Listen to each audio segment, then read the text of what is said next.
नमस्कार, स्वातीस कॉर्नरमध्ये आपले स्वागत आहे. आज आपण बनवणार आहोत आलू आणि टमाट्याची भाजी. त्यासाठी इथे तेल, जिरं, मोहरी, कढीपत्ता, कांदा टाकून घेतला.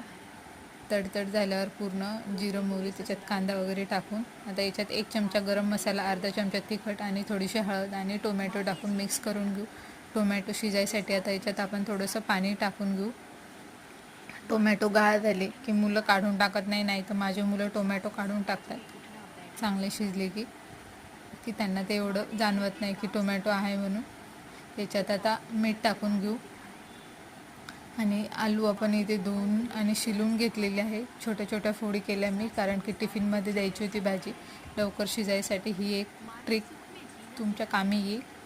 आणि असं पाणी टाकून घेऊ आणि ही शिजल्यावर भाजी याच्यात आता आपण कोथिंबीर टाकून घेऊ. मस्त झालेली आहे. जास्त रस्साही केलेला नाही मी, थोडंसंच पाणी ठेवलेलं आहे.